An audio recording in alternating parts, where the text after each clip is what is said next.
Saya mengenal perempuan-perempuan yang punya logika yang kuat ya. Jadi saya tidak terlalu percaya dengan istilah perempuan lebih mendahulukan perasaan daripada logika. Ada juga laki-laki yang lebih banyak baper dibanding rasional ya.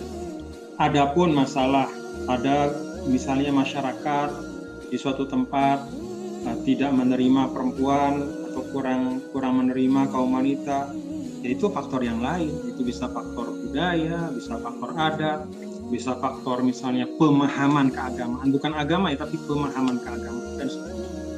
Nahdlatul Wathon telah diwariskan, akan ku kenalkan pada dunia, karena di dalamnya ilmu, hikmah, dan akhlak mulia. Pertanyaannya agak panjang ini.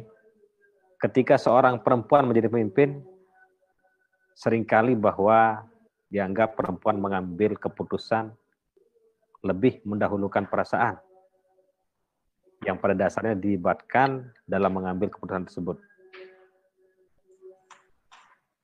Nah, di sini diperlukan juga kepekaan dari rakyat dan anggotanya bagaimana menyeimbangkan antara perasaan dan logika. Mungkin dapat dicerahkan Pak Tuan Guru, silakan. Saya mengenal perempuan-perempuan yang punya logika yang kuat ya. Jadi saya tidak terlalu percaya dengan istilah perempuan lebih mendahulukan perasaan daripada logika. Ada juga laki-laki yang lebih banyak baper dibanding rasional ya. Ada juga gitu. Jadi menurut saya sih saya udah baca ya misalnya di dalam kearifan agama, kearifan budaya. Saya melihat sebenarnya laki-laki dan perempuan itu satu sama lain saling melengkapi. Dan relasinya juga bukan relasi struktural ya, tapi relasi fungsional. Jadi saling melengkapi. Ada hal-hal yang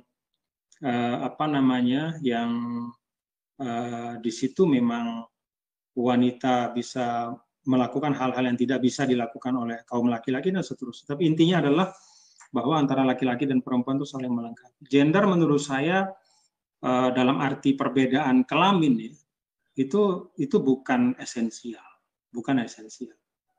Jadi seorang perempuan bisa menjadi pemimpin yang baik di ranah publik bisa dan sudah dibuktikan dalam sejarah. Jadi laki-laki dan perempuan itu menurut saya punya potensi untuk memimpin yang sama. Adapun masalah ada misalnya masyarakat di suatu tempat tidak menerima perempuan atau kurang menerima kaum wanita, yaitu faktor yang lain. Itu bisa faktor budaya, bisa faktor adat, bisa faktor misalnya pemahaman keagamaan, bukan agama ya, tapi pemahaman keagamaan dan seterusnya. Tapi secara dasar, secara prinsip dalam pandangan saya, laki-laki dan perempuan itu keduanya punya kualitas kepemimpinan. Saya punya harapan besar ya dari generasi muda Indonesia, dari teman-teman dan sahabat, termasuk yang ada di webinar atau di pertemuan daring kita pada siang hari ini. Harapan itu bukan harapan kosong. Ya, Anda ini anak-anak muda jauh lebih kolaboratif dibanding kami. Anda anak-anak muda punya akses kepada sumber ilmu pengetahuan jauh lebih luas dibanding kami. Ketika kami pada usia Anda, pada masa-masa yang lalu.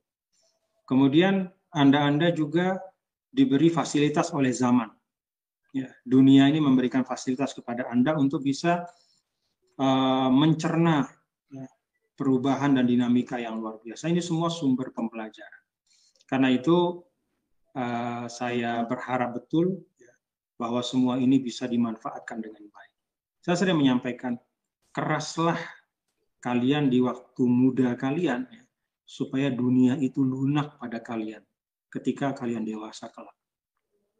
Jangan kalian lunak ya, pada masa muda kalian, sehingga akhirnya dunia itu keras kepada kalian. di masa ketika kalian dewasa. Jadi saya berharap betul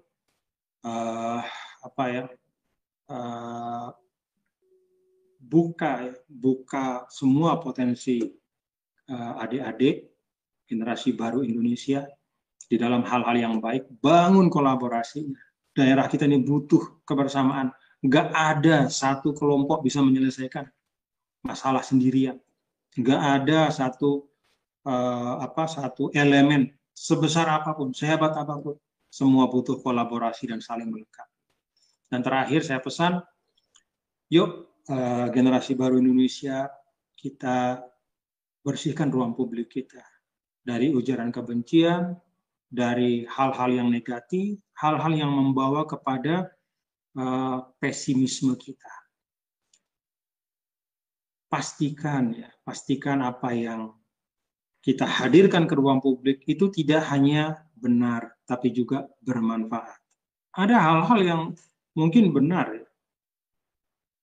tapi kalau nggak bermanfaat, nah, jadi pastikan benar dan bermanfaat, silahkan kontribusikan, hadirkan di ruang publik.